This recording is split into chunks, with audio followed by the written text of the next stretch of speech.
안녕하세요.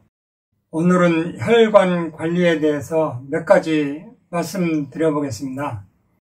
그 전에 제가 혈관 청소 또 혈관 관리 이런 제목으로 영상을 올려드렸었는데 그때 설명하는 내용들이 많이 어려워서 그 영상을 보고 전화 상담하시는 분 중에는 이렇게 질문을 하시는 분들이 있어요. 그 혈관에다가 약을 넣어서 청소하느냐, 몇 시간 걸리느냐 이렇게 질문을 하시는 분이 있는데 그게 아니고요. 운동요법이나 식이요법, 또 건강기능식품, 또 한방요법으로 혈관을 좀 잘 관리하자 이런 의미로 설명을 드렸는데 그것을 그 전에 지질가설이 잘못됐다는 것을 설명을 하기 위해서 하다 보니까 조금 어려운 내용이었고 요즘은 염증가설이다. 그러니까 내가 고기를 먹지를 않아도 콜레스테롤이 높게 나오는 거는 내 몸에 어딘가에 염증이 있다. 그래서 CRP 수치를 체크해 보면 그 염증 수치가 높게 나오는 경우 염증이 있기 때문에 간에서 그 염증을 갖다가 치료하기 위해서 콜레스테롤을 스스로 더 많이 만든다. 그런 어떤 염증 가설을 설명해 드리고 하다 보니까 내용이 어려웠던 것 같아요. 그래서 혈관에 대한 거는 약을 투입을 하고 이렇게 해서 하는 게 아니라 운동을 하면 우리가 염증 수치가 떨어지거든요. 그래서 콜레스테롤은 에너지원으로 쓰이는 게 아니라 운동을 하면 콜레스테롤이 떨어지는 이유가 염증 수치가 낮아지면서 CRP 수치가 낮아지면 콜레스테롤은 덜 합성을 하게 되고 그렇게 해서 저절로 떨어지거든요. 그런 어떤 운동요법, 또 식이요법, 또 체질에 따른 한방요법, 또 영양요법 이런 걸로 해서 혈관 관리를 잘 해보자 이런 의미로 얘기를 했던 건데 내용이 좀 어려워서 그랬던 것 같아요. 저한테 건강 상담하시러 오시는 분들 중에는 검사 결과지를 가지고 오시는 분들이 있거든요. 거기 보면 요즘에는 혈관 나이도 체크하더라고요. 나이에 비해서 5살 젊게 혈관이 잘 유지되고 있다 이런 진단 결과를 받으신 분도 있고 그래서 혈관 나이라는 것은 본인이 노력하면 본인 나이보다 젊게 유지하시거든요. 그리고 또 질문하시는 내용들 중에 보면 본인이 다리가 저리고 찌릿찌릿하고 피순환이 안 되는 것 같다. 그래서 어떤 걸 먹어야 되느냐 이렇게 질문하시는 분도 있어요. 근데 여러분들은 이제 신경하고 혈관하고 두 가지를 잘 구분을 못하는 것 같아요. 크게 보면 저리다, 찌릿찌릿하다 할 때는 신경 쪽이냐 아니면 혈관 쪽이냐 이게 두 가지 중에 구분을 해봐야 되는데 그래서 그런 경우 이제 제가 질문을 해보거든요. 혹시 허리 디스크나 협착증 이런 거 진단받은 적 없느냐? 그래서 물어보면 그런 질환이 있으세요. 그런 기저질환이 있으신 분들이 다리가 저리고 찌릿찌릿하다고 해서 혈관 청소약을 먹으려고 하는데 그런 분들은 혈관이 아니라 신경이 눌려서 그런 거거든요.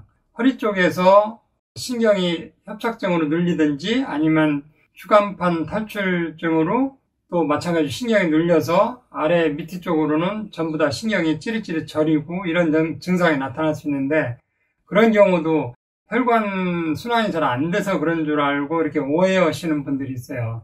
본인이 어떤 기저질환이 있을 때는 예를 들면 목도 그렇거든요. 목 디스크가 있거나 일자목, 거북목이나 이런 분들은 이 팔 신경이 눌리면 팔이 이렇게 저리는 경우가 있어요. 근데 그것도 혈액순환이 안 돼서 저린 것으로 오해하는 분들이 있어요.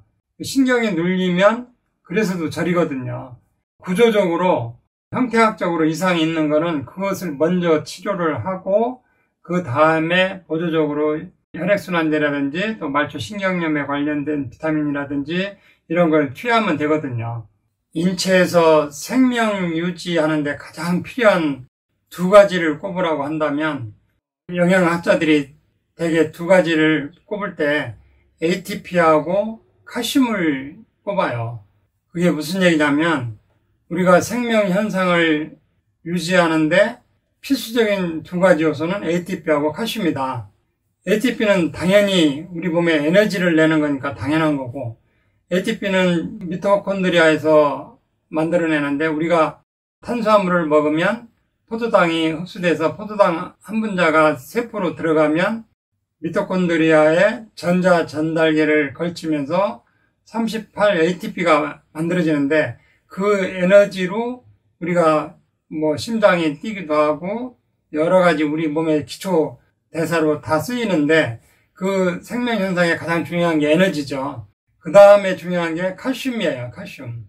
칼슘은 우리가 골격을 유지하는 뼈의 기본 요소로 들어가 있죠. 그래서 뼈 속에 칼슘이 체중의 한 2% 정도니까 60kg를 기준으로 하면 한 1.2kg.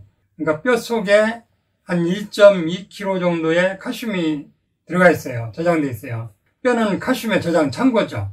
그리고 뼈는 몸을 지탱하는 힘을 이제 부여해 주기도 하고, 그 다음에 혈액 속에 칼슘이 혈액량 보통 성인 기준으로 6리터를 계산한다고 하면 한 300ml 정도가 혈액 속에 칼슘이 떠다녀요. 혈액 속에 있는 칼슘이 심장 활동을 하게 한다든지 또 뇌활동, 근육 움직임, 또 호르몬 분비, 또 혈액 응고하는 데도 쓰이고 체액의 산 알칼리 평형을 유지하는 데도 이 칼슘이 굉장히 중요한 역할을 하거든요.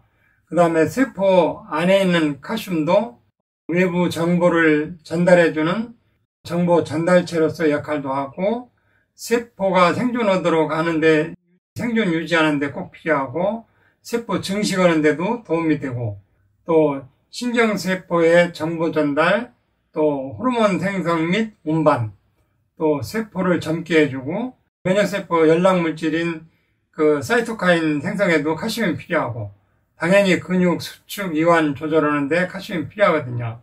이런 칼슘이 우리 몸 안에서 굉장히 중요한 역할을 하기 때문에 여러분들이 다른 영양소는 다 제껴놓더라도 가장 기본적으로 드셔야 될 영양소는 칼슘이 들어간 미네랄을 좀 꼭 드셨으면 좋겠어요. 우리 생명현상에 가장 중요한 두 가지 ATP하고 칼슘 중에서 ATP는 우리가 음식을 먹기 때문에 어쨌든 밥을 먹고 음식을 먹으니까 거기서 생성이 되니까 그 ATP는 우리 몸에 유지하는데 자동 조달이 되고 그 다음 중요한 게 칼슘이 들어간 미네랄인데 이 칼슘이 지금 아까 얘기한 대로 그렇게 중요한 우리 생명 유지하는데 중요한 역할을 하기 때문에 여러분들이 모든 영양소는 다 제껴놓더라도 한 가지 가장 먼저 선택한다면 칼슘이 들어간 미네랄을 꼭 좀 드셨으면 좋겠어요. 칼슘 영양제 중에는 탄산칼슘 뭐 이런 것도 있긴 한데 여러 가지가 있는데 가능하면 탄산칼슘보다는 유기산칼슘으로 되어 있는 거, 글루코론산이나 구연산칼슘 이런 것들 들어가 있고 탄수화물, 지방, 단백질, 비타민, 무기질, 이게 칼슘이 포함된 미네랄이 무기질 여기에 다 해당되거든요. 그런 칼슘이 들어가 있는 미네랄을 기본적으로 좀 먹어줬으면 이것이 우리 몸의 전체적인 어떤 생명 유지 현상에 가장 중요한 비중을 차지하고 있거든요. 칼슘이 들어간 미네랄은 꼭 드셨으면 좋겠고 혈관 관리를 잘 하려면 적절한 식이요법, 적당한 운동, 체질에 따른 한방요법, 건강기능식품 이런 것들에 도움을 받을 수 있는데요. 식이요법 중에 과일을 너무 지나치게 드시는 분들이 계신데 과일에 있는 과당은 간이나 췌장, 소장에서 일부에서만 쓰이기 때문에 지나치게 과일을 먹으면 지방간으로 쉽게 축적이 돼요. 그래서 우리가 한식 위주로 적절히 식사를 하고 과일은 디저트로 드시는 게 건강에는 좋거든요. 과일이 주식이 돼서는 안 돼요. 그리고 한방요법은 체질의학이라고 했죠. 체질에 따라서 각자 다르게 처방을 받으시고 또 건강기능식품은 식당도 일반적일 때 먹는 식당이 있고 특별한 기념식 날 먹는 고급진 식당이 있듯이 건강기능식품도 내가 큰 이상은 없는데 그냥 예방 차원에서 가볍게 먹을 수 있는 게 있고 협심증이나 스텐트 수술을 했거나 또 심근경색 아니면 뇌졸중이 한번 왔다든지 이런 분들은 일반적인 혈관 정화시켜주는 기능식품보다는 한 단계 더 높은 좋은 기능식품이 있어요. 이거에 도움을 받으면 훨씬 더 회복하는 데 도움이 되거든요. 아무튼 건강 100세 시대를 맞이해서 우리 어르신들 크게 몸에 무리 없이 건강을 잘 유지하면서 노후를 잘 편안하게 보냈으면 좋겠습니다. 이상으로 오늘 천약사의 건강과 약 이야기는 여기서 마치겠습니다. 감사합니다.